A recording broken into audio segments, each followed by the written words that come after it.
түсінгеніміз, оқығанымыз, әріптестер жаңағы осы ВОЗ-дың ұйымдастыруымен осы іс-шара алдағы уақытта мектеп жаңа пилоттық жоба ретінде ендірілетін және алдағы уақытта Қазақстан көлемінде білім беру жүйесіне қосылатынына біз іштей өте қатты қуандық. Себебі бұл платформа бізге барлық дерлік осы жерде осы форумға қатысқан мұғалімдердің барлығына бұл платформа дерлік ұнады.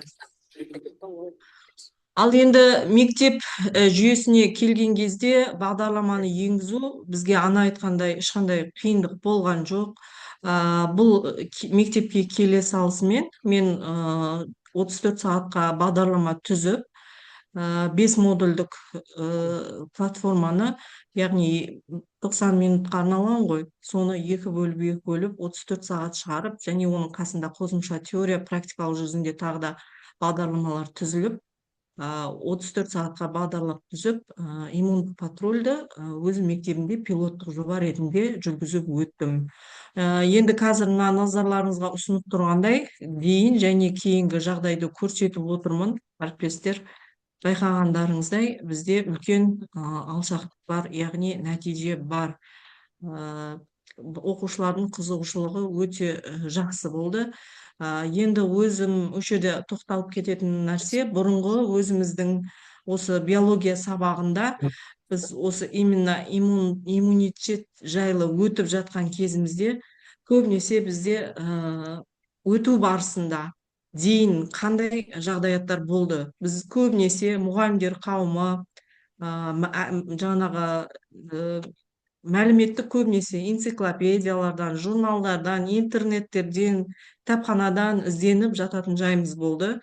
Көбінесе көрнекілік құралдардың бәрін өз қолымызбен жасап, схемалар, кестелер деген сияқты бәрін қолмен жасап, болмаса жаңағы интернеттен суреттерді шығарып дегендей, осы плакаттарды қолданып, дайын бейнематериалдар, ол бірі сәйкес келсе, бірі сәйкес келмейді деген сияқты осындай бір қиын жағдайлар болды. Және де оқушыға жеткізу де, түсіндіру де, практика жүзінде қолданбағаннан кейін кішкене осы жағынан ақсаңдау тұстары бізде болды.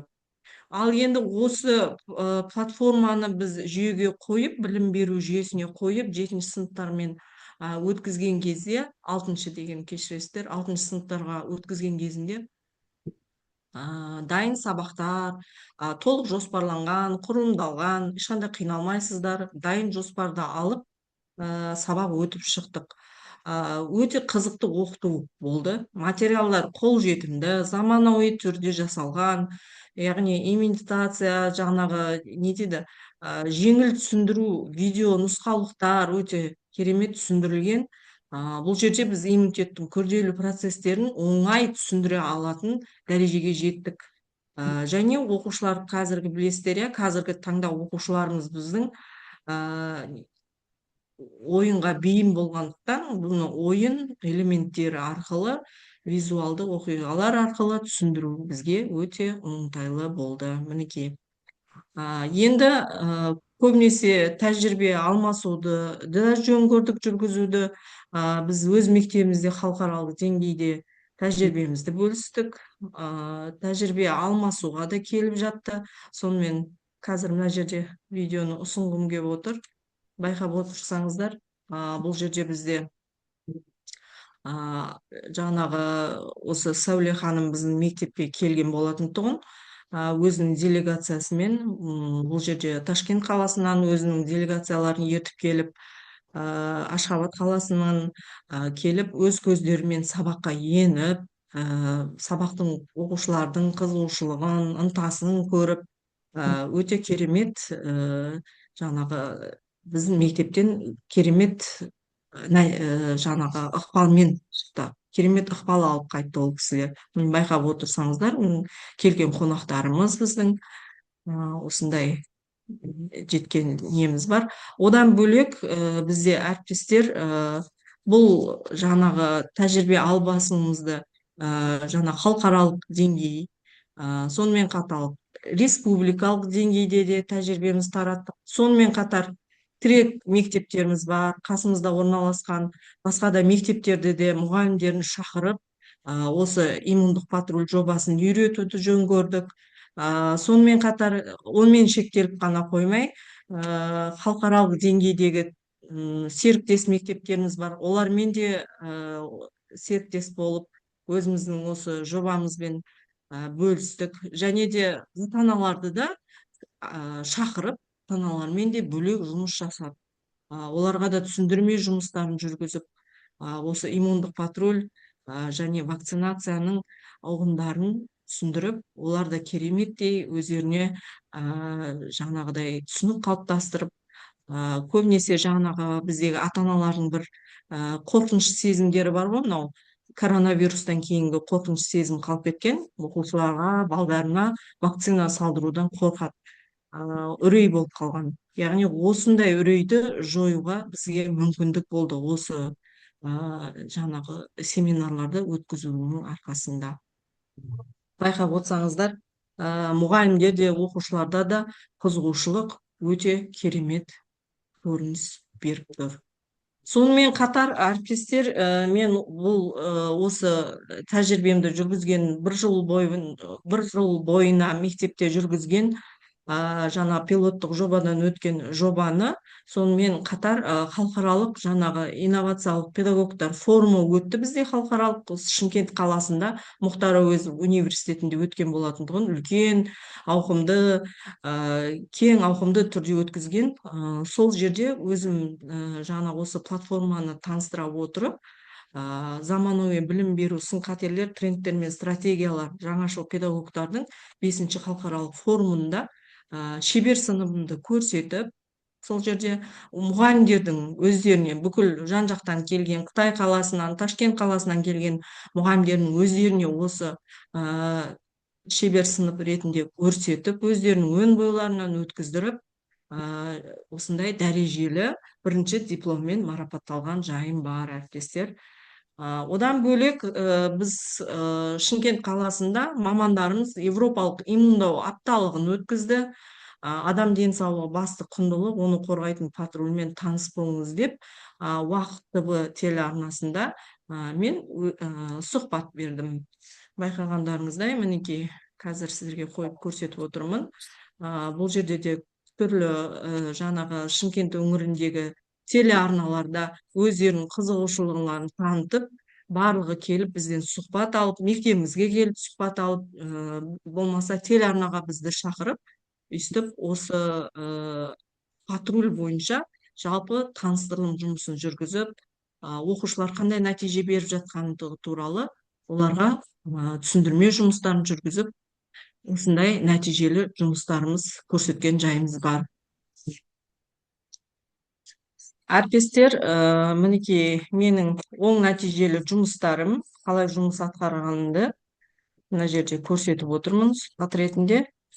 Және сіздерге де алдағы уақытта осы патрульменен жұмыс жасап, платформамен жұмыс жасап, оқушыларға оң нәтиже көреді деген ойдамын. Назар қойып тыңдағандарыңызға рахмет. Сұрақтарыңыз болса, жауап беруге дайынмын.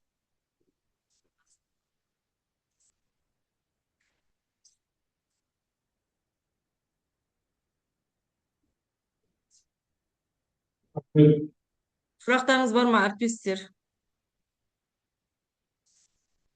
Сұрақтар бар екен. Сұрақтар болмаса, келесі Шымкент қаласының жалпы облысына қатысып отырған Абыланов орта мектебінен Жанна Минаписовна әріптесімізге.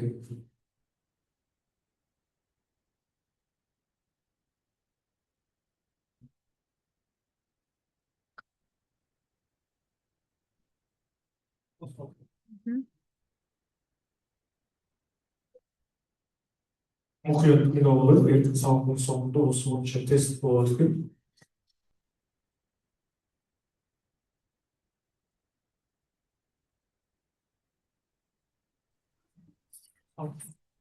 Сәлеметсіздер ме, құрметті әріптестер? Мен даусым естіп тұр ма сіздерге?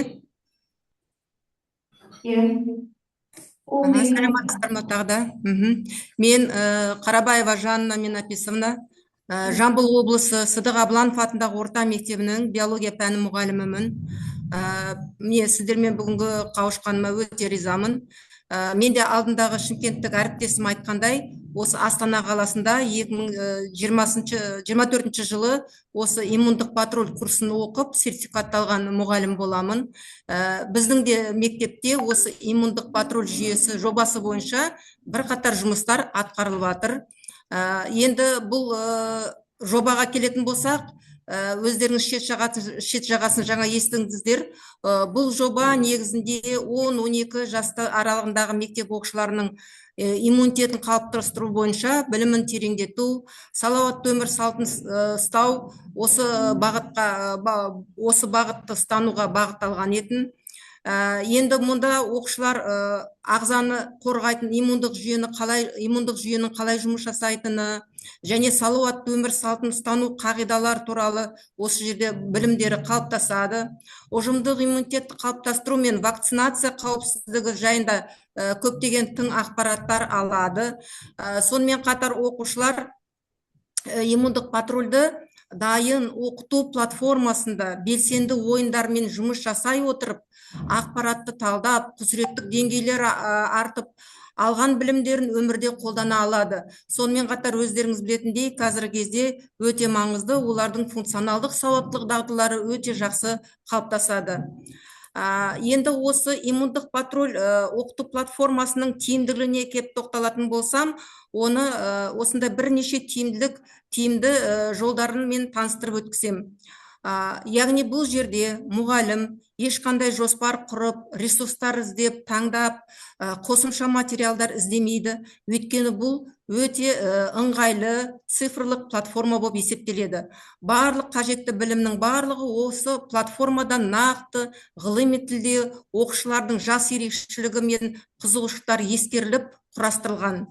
Одан кейінгі тиімділік жағы оқушыларды ешқашанда жалықтырмайды. Әр тапсырмаға модульге байланысты және алдындағы алған білімін тереңдету мақсатында сабақтасып құрастырылған әр тапсырма. Белсенді ойын элементтері оқушының әртүрлі сергіту әрі білімін оңай түрде қабылдауға жағдай жасалған. Оқушылардың сыни тұрғыдан ойлануына, ақпараттардың жалған емес, шынайы екендігін ажыратып, ойларын жинақтап, дұрыс шешім қабылдауына мүмкіндіктерін арттыруға бағытталған тапсырмалармен құрастырылған.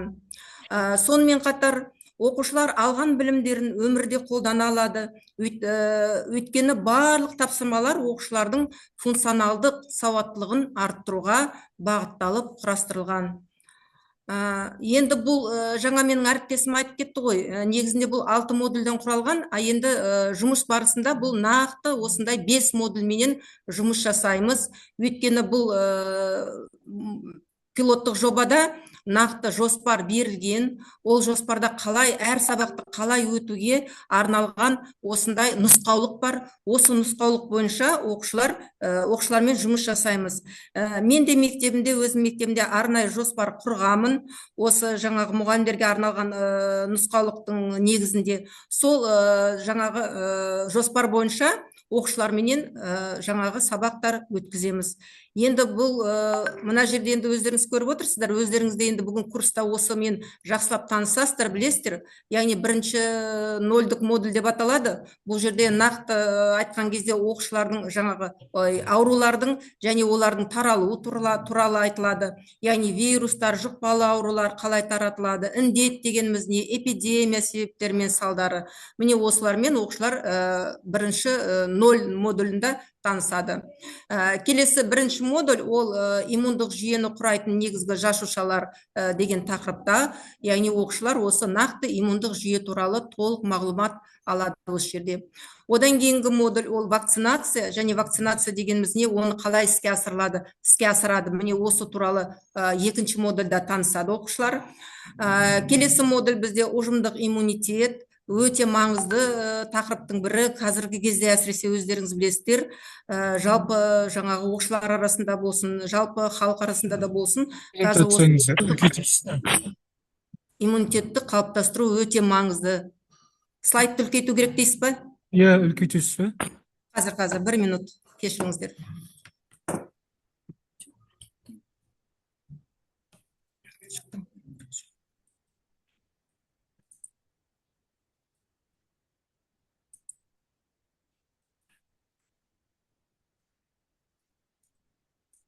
Көрінді ма сіздерге? Еще. Пока слайдов қалды. Пока слайдов. Ага, вот внизу кнопка. Оң жақта. О, Енді дұрыс болды ма? Ага, дұрыс. Ага. Жақсы. Оқушылар осы дәл ұжымдық иммунитет кезінде оқушылар өте жақсы тың мағлұматтар алады, өйткені қазіргі кезде өте маңызды, өте қажет дүние деп ойлаймын осы ұжымдық иммунитетті қалыптастыру. Сонымен қатар мынау 4-ші модульде оқушылар вакцинаны жасаудың әртүрлі кезеңдермен, яғни осы вакциналар қалай жасалады, қайда жасалады, қандай мақсатпен жасалады, міне осы шараменен танысатын болады. Және 5-ші модульде оқушылар арнайы ақпарат көздерінің шынайылығын тексеретін қадамдар, яғни осы нұсқаулықта арнайы дерек көздер болады, осы дерек көздермен танысып, осы жақсарту мақсатында тың ақпараттар алады. Енді бұл иммундық патруль пилоттық жобасының жұмыс жоспары осында 3 бөлімнен құралған. Яғни ең бірінші кезде біз осы жобамен таныстыру, яғни кіріспе, бұл жерде оқыту платформасына тіркеліп, ақпаратпен танысу жүргізіледі. Одан кейінгі қадам бұл модульдермен жұмыс жасау, яғни талқылау, жеке жұмыстар болады, топтық жұмыстар болады, белсенді ойындар болады. Енді бұл платформада ең маңыздысы осы оқушылардың осы белсенді ойындар арқылы осы тақырыптарды түсініп, ол жаңа жұмыс жасап, және оны қорытындылай отырып рефлексия жасай алуы. Соңында енді әрине оқушылармен біз кері байланыс жасаймыз. Нені түсінді оқушылар, қалай жаңа жұмыс жасады, не оларға қызықты болды. Міне осы қысқаша эссе түрінде, баяндамалар түрінде, немесе оқушының үні түрінде жалғасын табады. Қазір мынау слайдтың соңында мен сіздерге осы видео обзор жасап, осы жұмыс қалай жүргізген бойынша тағы да көрсетіп таныстыратын боламын. Мынау оқушылардың жаңа жұмыс жасау барысы.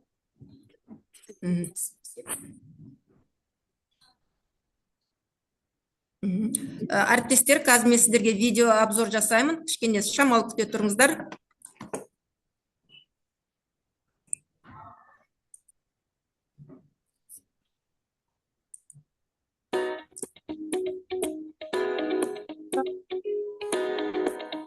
Видео не видно.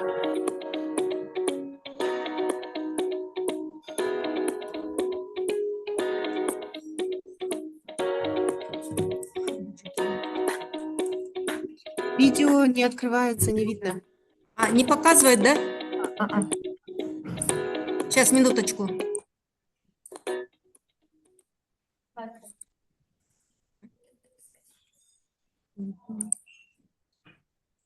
Демонстрация экрана. Видео. Демонстрация экрана, потом видео.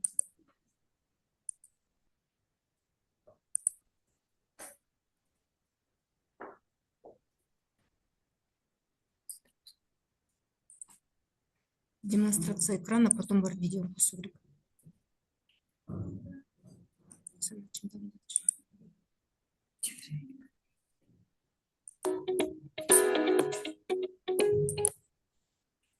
Сауле видно, да?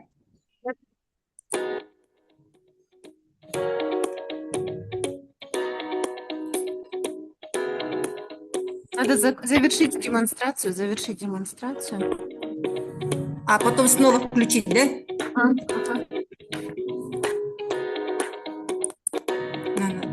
Демонстрация дайын.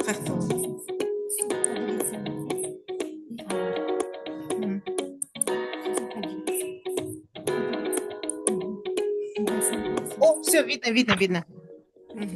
Можно қайтадан?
Егер біздің ағзамызға вирустар немесе бактериялар қабыл болған жағдайда ол өзін қорғай алатын арнайы армияның көмегімен қарсы тұра алады.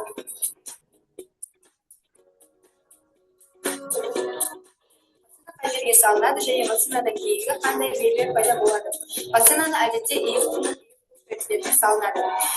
Кейін ағзада кейбір белгілер пайда болуы мүмкін. Олар ине салған жерді қызуы және ісінуі, дененің аздап қызуы және сирек жағдайда бұлшықеттің ауырсынуы.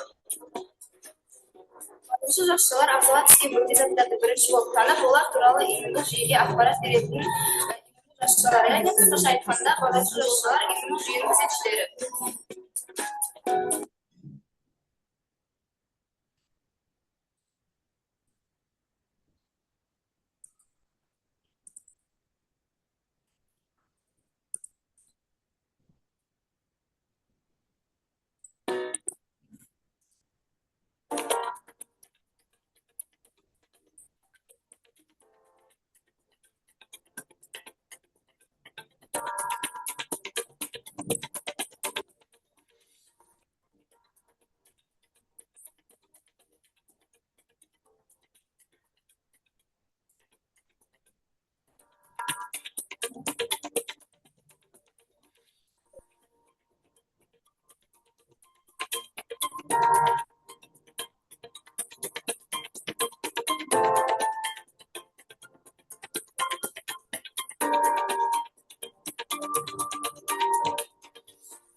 Құрметті әріптестер, міне осылайша біздің мектебімізде де осы иммундық патруль пилоттық жобасы іске асырылып, жұмысын жалғастыруда.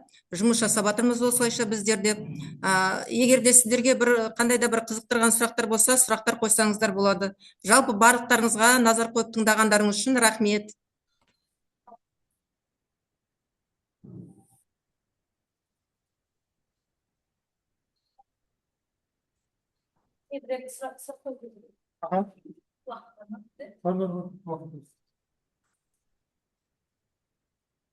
Саламатсыздар ма? Бәріңізге қош келіп жатыр. Сізден сұрайын деп едім, неге именно 10-12 жастағы бала?